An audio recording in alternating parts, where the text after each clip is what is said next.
Muy buenos días, muchísimas gracias la luz por su presencia esta mañana, en donde vamos a tener ya la última conferencia en esta biblioteca Jorge Gurrialacroa.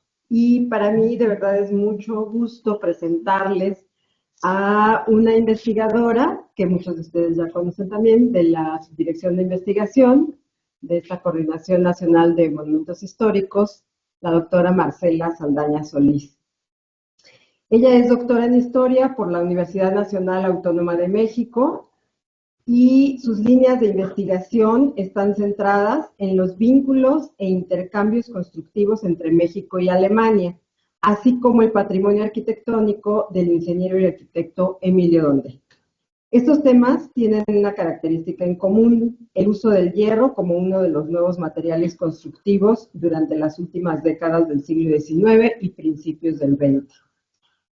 La doctora Marcela Saldaña ha realizado estancias de investigación tanto en el Archivo General de Indias como en el Centro de Preservación Histórica de la Middle Tennessee State University. Además, ha publicado diversos artículos en nuestra revista Boletín de Monumentos Históricos del INAH, y entre sus trabajos que ha publicado son precisamente relativos al arquitecto Donde y a el edificio, un artículo en particular, el edificio fallido para una exposición permanente, la arquitectura de hierro entre México y Estados Unidos, publicado por la Universidad Veracruzana. Ha participado también en diferentes congresos del Seminario de Historia de la Construcción y pues hoy nos va a presentar una conferencia que además, el título nos es muy sugerente. La travesía de un edificio, la historia del Museo de El Chopo. Seguramente muchos de ustedes han asistido a ese museo y si no, después de esta conferencia seguro van a querer asistir. Bienvenida, Marcela, muchas gracias. Muchas gracias. Bueno, muy buenos días a todos. Gracias por acompañarme aquí en esta última conferencia del año. Siempre es un gusto presentar mi trabajo en este espacio. Y antes que nada, quisiera agradecer la organización de esta conferencia, obviamente a la maestra Julieta García García, a la Biblioteca Jorge Gurrialacroa, que siempre abre su espacio, nos permite estar aquí, y como un agradecimiento especial y una mención especial a la Unidad de Apoyo Tecnológico, con el licenciado Ángel Mora, siempre nos apoya, sortea las cuestiones técnicas. Entonces, bueno, sin su apoyo creo que estas conferencias serían muy difíciles de presentar. Bueno, antes de iniciar mi presentación, quisiera dar inicio con la discusión de una idea. Considerando que la arquitectura no solo construye ciudades, sino que también construye, y entre todos me gustaría que definiéramos o diéramos algunas ideas de qué podría para ustedes representar la arquitectura, que también construye qué otras cosas más, no solo hablando de la cuestión material, ¿no? Materiales, las cuestiones humanas, sino más allá, qué podría construir la arquitectura. ¿Alguien quiere participar? La comunidad, claro. La historia, construye historias. ¿Qué más? Hogares. Y todo eso tiene que ver justamente, implica no solo a los seres humanos, al conocimiento, en fin. Para mí creo que todo eso engloba los vínculos, ¿no? La arquitectura construye también vínculos. Cada edificio es resultado, obviamente, de conocimientos, de técnicas y materiales que viajan entre países. Los intercambios constructivos generan también nuevas soluciones tecnológicas y estéticas, nuevas propuestas estéticas, y estos procesos crean redes culturales que conectan en específico a México con otros contextos históricos y comerciales. Y además, bueno, se pueden analizar los vínculos que comprenden pues el patrimonio edificado como un espacio de colaboración, adaptación y diálogo global. Entonces, como vemos, pues la arquitectura de un lugar no solamente está centrada en ese espacio que le da cabida, sino que tiene alrededor muchas más cosas, ¿no? Las relaciones interpersonales, las relaciones de conocimientos, tecnológicas, en fin. Así, mi propuesta es que la arquitectura es un espacio de intercambio cultural, ya no solo material, sino también cultural. Ahora bien, en especial yo creo que la historia del Museo Universitario del Chopo, pues es claramente un ejemplo de este intercambio, porque no solo la estructura llegó a México como una aspiración de la integración de México a la esfera comercial global, sino que el trabajo de construcción y traslado incluye múltiples espacios, como veremos a lo largo de esta exposición.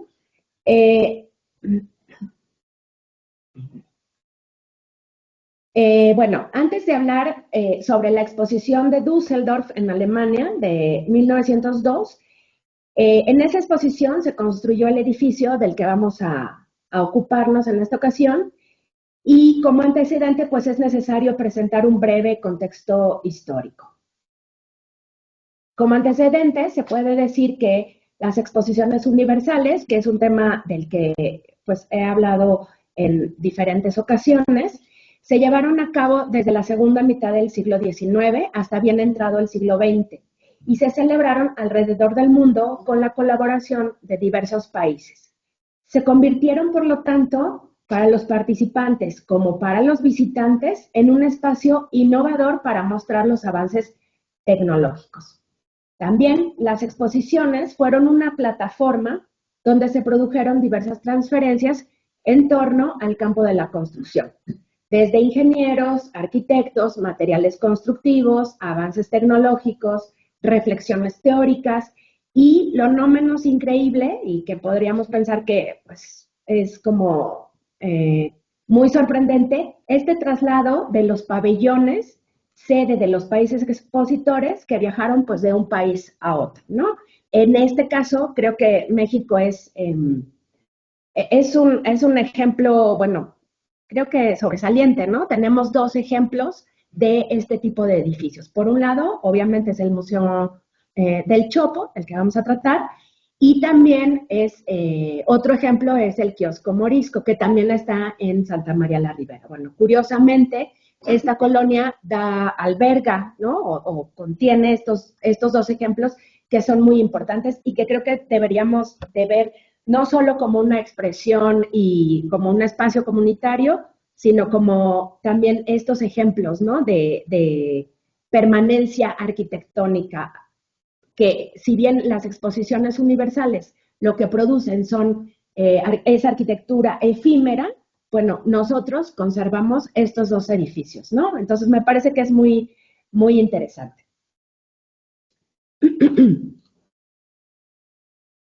Bueno, pasemos a hablar de la exposición de comercio, industria y bellas artes de Düsseldorf, que se realizó en Alemania en 1902.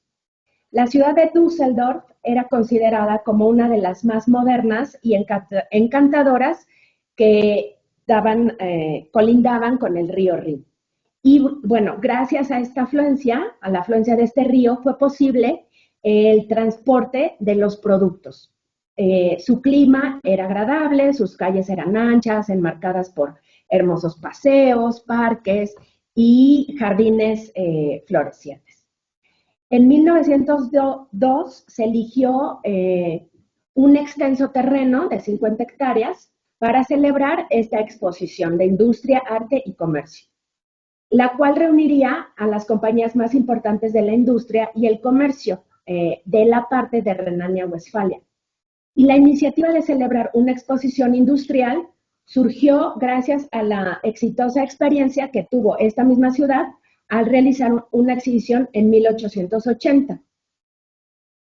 Así, un grupo de ciudadanos, encabezados por el consejero de Comercio, decidieron en 1898 iniciar la organización de esta exposición, que además de industrial, comercial, también reuniera y se pudieran exponer bellas artes. Diversas agrupaciones apoyaron la realización de este evento, como en especial pues, las industrias de hierro y acero, que contaban con una gran fama en esta zona. Uno de los propósitos de la exposición de Düsseldorf, que sin duda se cumplió, fue hacer una gran muestra del desarrollo industrial de la provincia de Renania-Westfalia, pues en las exposiciones universales obviamente se restringía mucho el espacio designado para cada país, por lo que estos expositores, tanto los expositores como los productores, solo podían exhibir una cantidad limitada de productos. Entonces, en las exposiciones universales, los países llevaban muestras, no solo de manufacturas, artesanías, bellas artes, productos, plantas también, cuestiones de botánica, pero siempre evidentemente el espacio era limitado. Entonces, lo que hacen en Düsseldorf, este grupo de empresarios y el gobierno, el ayuntamiento, deciden hacer una gran exposición solo centrada en esta región.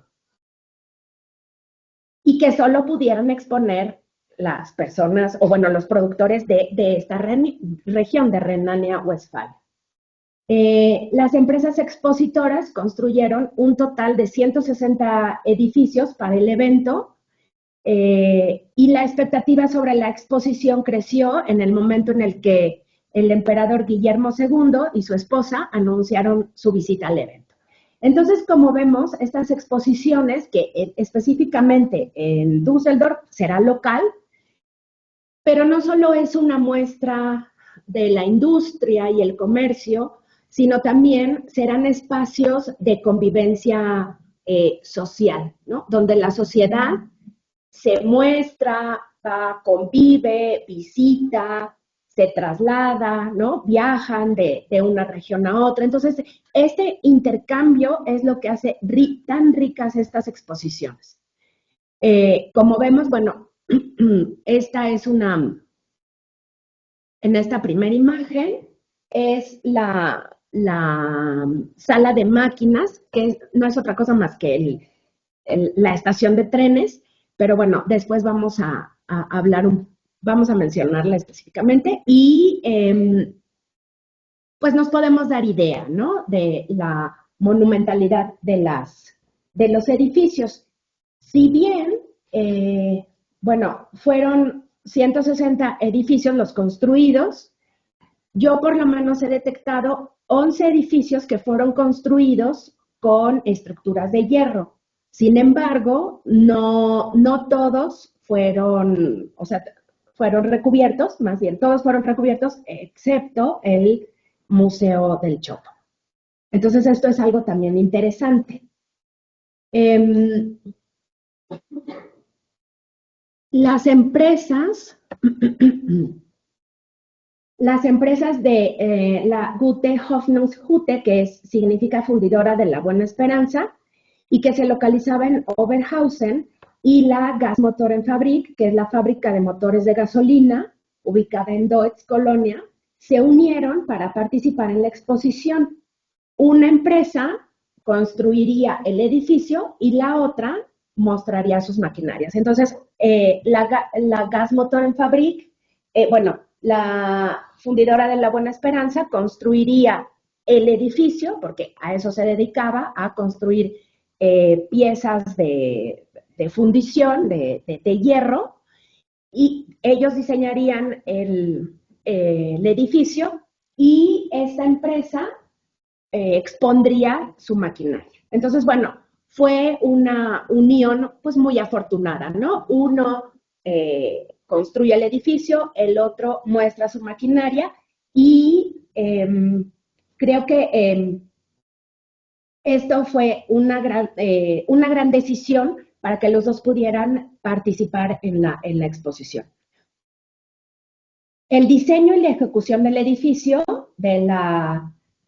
como les decía, de la Fundidora de la Buena Esperanza, estuvo bajo la dirección del doctor Kron, del Departamento de Construcción de Puentes y de Hierro. Y la proyección del edificio se le asignó al arquitecto berlinés Bruno Muegel. El arquitecto Muegel fue pionero del Jugendstil, que es la versión alemana y austriaca del Art Nouveau.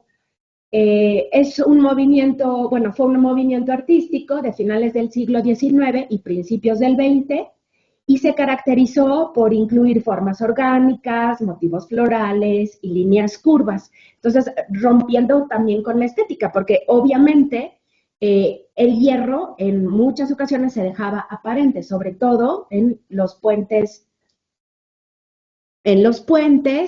o también en las estaciones de metro, que construyó varias estaciones de metro, ¿no? Entonces podemos ver que el trabajo de hierro que tiene el arquitecto Muegel, pues sí caracterizó su trabajo, y creo que también por los contactos que él tenía con la Fundidora de la Buena Esperanza, es de ahí que le asignan la realización de este proyecto, ¿no? De la sala de exposiciones, del pabellón de exposiciones.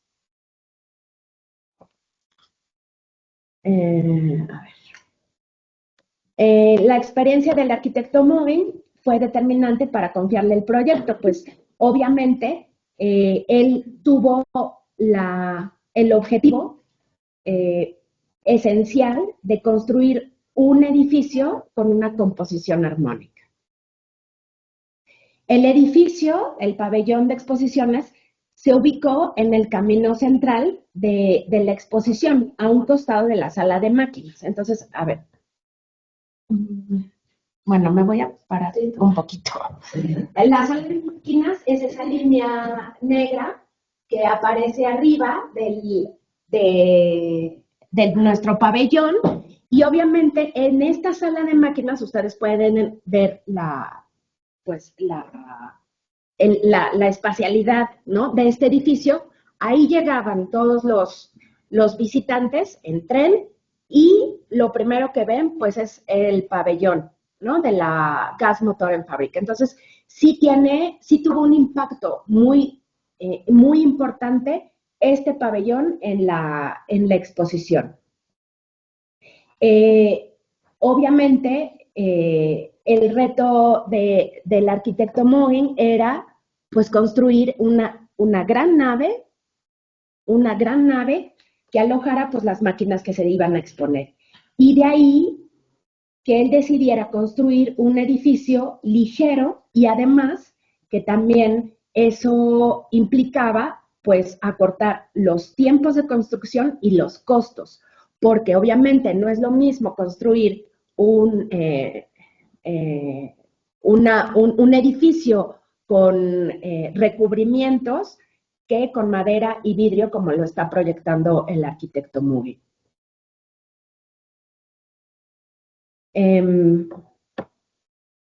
Aquí podemos ver los planos estos son los planos en Alemania, y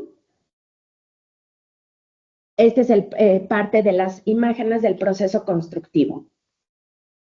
A mí estas imágenes me gustan mucho, no solo porque, pues, por los testimonios, ¿no?, que podemos observar. Obviamente se ve la estructura metálica, estas líneas curvas de metal que también son características de nuestro edificio, sino que también, bueno, vemos atrás el proceso constructivo de los otros pabellones, y pues la mano de obra, ¿no?, que en este caso evidentemente es una mano de obra local, y hay unas imágenes muy bonitas donde están en pleno invierno, ¿no?, trabajando todos los constructores con la nieve, ¿no? Entonces, bueno, obviamente nos muestra otras realidades geográficas, otras condiciones de trabajo, de las que, pues, ojalá que alguien se ocupe, pues, más adelante, ¿no?, en futuras investigaciones. Bueno, este pabellón impresionó por varios elementos. Por un lado, pues evidentemente por su altura, por la estructura expuesta y por la forma. Si bien es cierto es que el uso del hierro ya para este momento, para principios del siglo XX, ya era extensivo entre los constructores, recordemos que no siempre se recibió con buen agrado, ¿no? Estas propuestas. Y obviamente tuvo que trascender a los señalamientos que lo tacharon de impedir la expresión arquitectónica, argumentando que el uso de un material aparente era la representación del esqueleto del edificio. Y además, pues era tachado de poco creativo y carente de estilo arquitectónico. Que bueno, eso lo podríamos discutir, evidentemente, ¿no? Pero lo que sí es impresionante son las formas y la propuesta arquitectónica que logró hacer o proyectar, ¿no? El arquitecto Moore. Este es el edificio, obviamente al término de su construcción, y como vemos, está compuesto de cuatro naves, dos fachadas, digamos, principales que representan a cada una de las empresas, la Gasmotorenfabrik y la Gute Hoffnungshütte, y cada una de las empresas conservó su edificio. Entonces, al término de la construcción, estos edificios serían desmantelados y cada empresa se llevaría su propio edificio. Además, una cuestión importante de esta obra, pues es esta cuestión efímera, ¿no? El edificio se iba a desmantelar. Obviamente, bueno, la Gasmotorenfabrik sí desmontó su edificio, lo trasladó a través del río Rin hasta su sede ubicada en Deutz Colonia, donde actualmente se conserva. Y ahora ese edificio actualmente se conoce como la Moeing-Halle, es decir, la sala de Moeing. Y creo que este nombre, pues es un bonito nombre que evoca a su constructor. Ahora bien, este edificio representa todo un tema, ¿no? Polémico, porque ya está declarado como patrimonio industrial, pero como está todo vandalizado, no se puede restaurar porque implica inversiones millonarias, pero tampoco se puede tirar porque es patrimonio. Entonces, bueno, ahí entramos en otra discusión, ¿no? En otro terreno muy, digamos, delicado, que será tema de otra conferencia. Ahora bien, este es el tema respecto a Alemania, pero ahora les voy a pedir que hagamos un salto transatlántico y nos situemos ya en la Ciudad de México de principios del siglo XX. Y ustedes dirán, o sea, ¿cómo un edificio llegó de Alemania en una ciudad, pues, digamos, no era Berlín, ¿no? Es pues una ciudad importante, pero ¿cómo llegó de Düsseldorf a la colonia Santa María la Ribera? Creo que esto nos provoca muchas preguntas, pero de ahí es el tema, ¿no? Tan interesante. Y en aquellos años, pues obviamente las exposiciones universales, como ya les comentaba al inicio de la conferencia, pues despertaban mucha admiración en todo el mundo. Así que un grupo de empresarios mexicanos decidió dar un paso audaz. Y el 15 de marzo de 1900, este grupo imagina una compañía que no solo replicara la atmósfera vibrante de aquellas ferias universales, sino que la hiciera permanente en la Ciudad de México. Y así nació la Compañía Mexicana de Exposiciones Permanente, concebida como un espacio donde la exhibición y la venta de manufacturas nacionales pudieran mantenerse vivas a lo largo de todo el año. Es decir, ya no se exhibiría ni retiraría, sino que este centro de exposiciones estaría permanentemente abierto y dando servicio a los inversores, ¿no? Y al comercio en general. Así pues, en 1901 se crea esta compañía mexicana de exposiciones permanentes con la participación de José Landeros y Cos, Sebastián Camacho, Manuel Algara, Cayetano Valadez, José Algara y Rafael Arizpe. Este grupo de empresarios, pues no solo tenían los recursos, sino que además pues estaban muy cercanos a la élite porfirista, además de los recursos, pues tenían información privilegiada, obviamente, y los contactos necesarios para emprender un proyecto de esta envergadura. Los empresarios de la compañía necesitaban una sede especial que tuviera pues el tamaño y las características que requerían para albergar a los productores. Porque, a ver, vemos cómo era la fisonomía de los edificios a finales del siglo XVIII,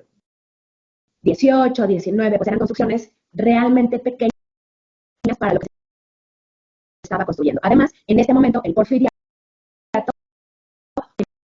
empieza esta gran demostración, ¿no?, de progreso. Entonces, se están prestando las condiciones para que se construyan grandes edificaciones y además, ¿qué es lo que tenemos ahora? Pues es las estructuras metálicas que permiten construir otro tipo de edificios.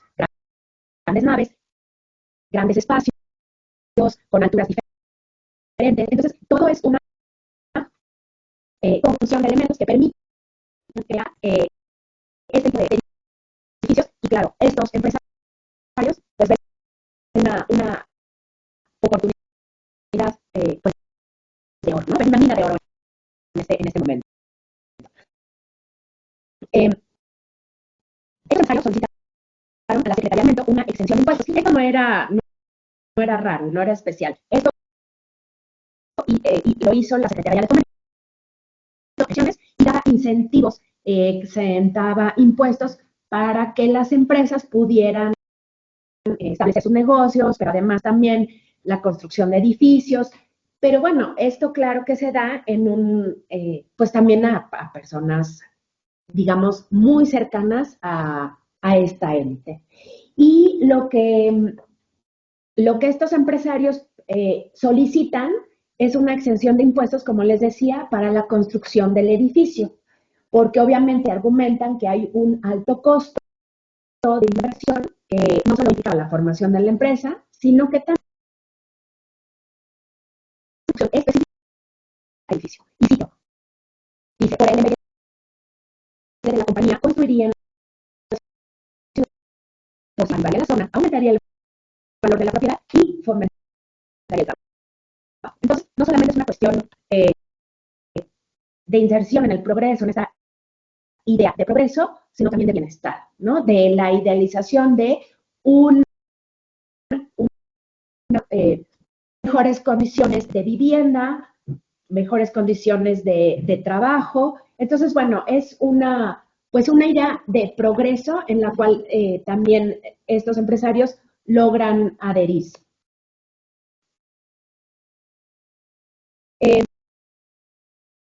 Por desgracia y por diferentes factores, condicionaron el proyecto para que no se ejecutara la empresa en una situación pues muy frente a la vía de fomento.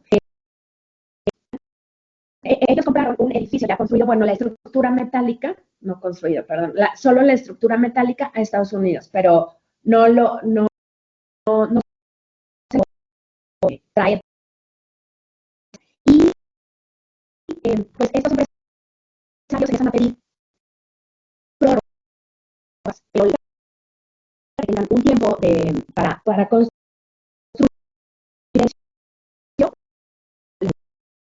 pues eran grandes cantidades de dinero, por lo que deciden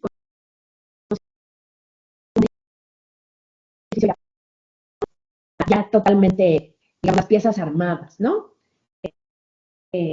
Entonces, aquí, pues, obviamente, pues, nos podemos preguntar, ¿cómo es que empresarios mexicanos se enteró que vendían un edificio en un ¿no? En una local. Yo tengo tres teorías y que me parecen pues muy probables. Y la primera es que la dirección de la exposición de Düsseldorf envió una invitación exprofeso al Ayuntamiento de la Ciudad de México para que asistieran a la exposición. Por otro lado, una segunda opción es que el cónsul de Alemania, el cónsul de México en Alemania, realizó una descripción detallada de esta exposición una vez que ya fue inaugurada, ¿no? Y ahí explica sobre los productos que se vendían, quiénes lo vendían, qué era lo que se estaba esperando, la descripción en general de la exposición, ¿no? Es una descripción muy bonita. Y la tercera es que había una comunidad en la Ciudad de México de comerciantes alemanes que eran intermediarios entre México y Alemania. Entonces, estos tres, digamos, factores se pudo haber conjugado para que se enteraran estos empresarios que había la posibilidad de comprar un edificio.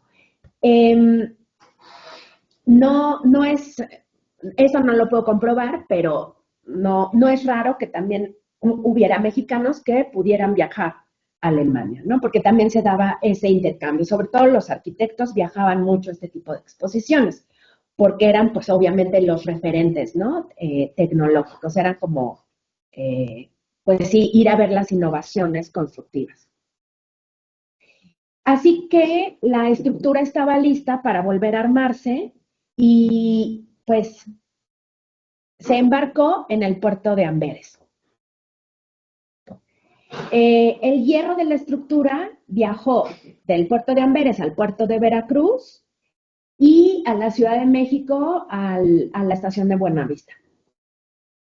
Se tiene el contrato firmado por Henry Boker para el embarque de la estructura y por eso mencioné que un punto importante es que los comerciantes alemanes fueron los intermediarios para este tipo de situaciones, ¿no? En este caso, yo, bueno, lo he dicho en varias ocasiones, estoy más que segura que la Casa Boker, que, bueno, recientemente cerró sus puertas, cumplió este papel de intermediarios comerciales. Entonces está Henry Boker, que está en Alemania haciendo estos trámites de embarque y lo manda también con su intermediario comercial aquí. Y eso es muy porque además, pues, los alemanes hablan alemán, los mexicanos, bueno, los alemanes en México hablan español y alemán, entonces hay nuevamente, este intercambio, ¿no? Los paquetes con el hierro llegaron, o bueno, el cargamento de hierro llegó a la estación de Buenavista, como les comentaba al principio, bueno, hace un momento, y llegaron a la calle de Chopo, entre primera calle de Álamo y la primera calle de Pino. El ingeniero Luis Backmeister fue el responsable de armar el edificio con obra local ya en la Ciudad de México. Pero bueno, no solo la estructura era necesaria para construir el edificio, sino que también se compró a Estados Unidos la lámina de acero para el techo y todos los vidrios para el edificio. Entonces, bueno, seguimos, ¿no?, corroborando esta idea del intercambio. A tan solo un año de iniciar la construcción del edificio, se finalizó por completo ya toda la construcción de la sede ahora de la Compañía Mexicana de Exposiciones Permanentes. Aquí podemos ver en este plano, que es de los pocos que se conservan, pero que evidentemente pues hace es un testimonio muy rico del edificio y ya como se le denomina, ¿no? Es el edificio de la Compañía Permanente. Si bien la empresa construyó su edificio, la compañía vio entonces todo su proyecto, a tal punto que los empresarios decidieron disolver la compañía y la empresa nunca inició sus actividades, por lo que el único testigo de este gran negocio pues es su hermoso edificio. A través de la compra del edificio de la Compañía Mexicana de Exposiciones Permanentes, es posible reconocer los medios por los cuales México se apropió del principio de modernidad que flotaba en el ambiente mundial. Y bueno, ya para concluir esta presentación, bueno, este edificio, a mí me gusta concluir aquí porque es en realidad como, con esto concluye este viaje de este edificio. Y me gustaría mostrar esta imagen que además, bueno, es un testimonio, me parece que muy importante porque muestra el proceso constructivo del Museo Universitario del Chopo ya en su sede actual. Creo que siempre ha conservado su intención original.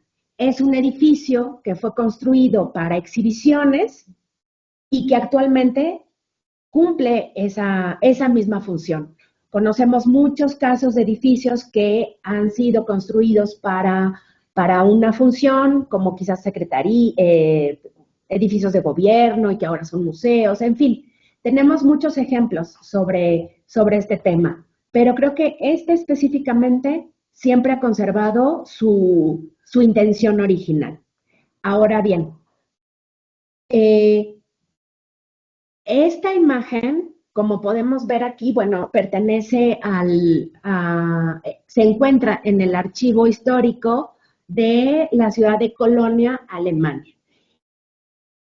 Entonces, esto me corrobora este intercambio que seguirá existiendo una vez que los materiales, digamos, viajan, ¿no?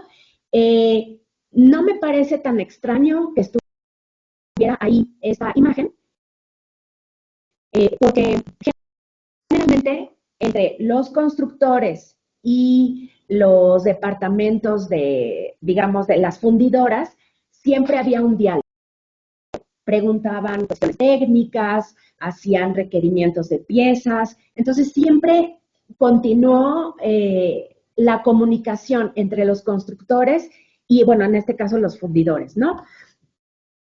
Quizás esta imagen fue un testimonio que enviaron, pues no sé, el constructor en México a Alemania, pero pues lo interesante es que se conservó allá.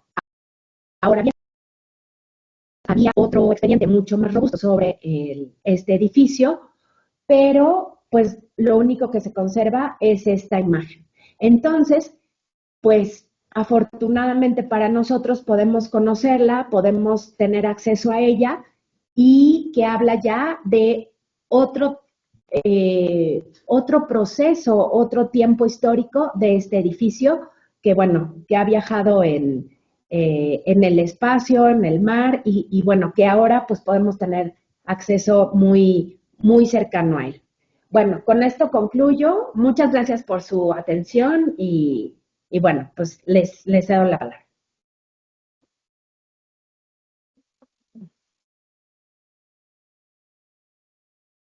Muchas gracias, Marcela. Sí. Bueno, no sé si quieran comentar, preguntar. Están asombrados de cómo viajan los edificios. Sí. Bueno, nada más es un comentario, porque sí tengo muchas preguntas, pero... Está bonita. Deberíamos hacer una película de eso. O sea, es un edificio, como decía, sí. O sea, cómo llegó todas estas, no configuraciones, sino planes, y de repente deberían escribir un libro. Bueno, no, sí, gracias. Miren, por ejemplo, bueno, hablando de esto, siempre me había imaginado, ¿no? Cómo es que viajaban estas piezas, porque describen los documentos que viajaban los paquetes. Entonces, bueno, yo me imaginaba que eran cajas, ¿no? De madera con estas grandes piezas. Y bueno, gracias ahora a la inteligencia artificial, pues yo dije, a ver, ¿qué tal si hacemos una propuesta de imagen? Evidentemente esto es, bueno, yo lo pongo ahí, ¿no? Está generado por inteligencia artificial, Pero creo que esto es parte de lo que no nos imaginamos o no llegamos a dimensionar cuando vemos este tipo de procesos constructivos, ¿no? Cómo viaja 160 toneladas de metal de un lugar a otro, ¿no? Los recursos económicos, humanos, o sea, todo el trabajo que requirió transportar ese edificio, pues fue muy importante, ¿no? Desde que vaya atrás hay los diferentes números de boletín en donde hay artículos de la doctora Marcela que ustedes pueden llevarse para que pues abunden en el tema. Muchas gracias. Muchas gracias. Gracias por su asistencia. Sí.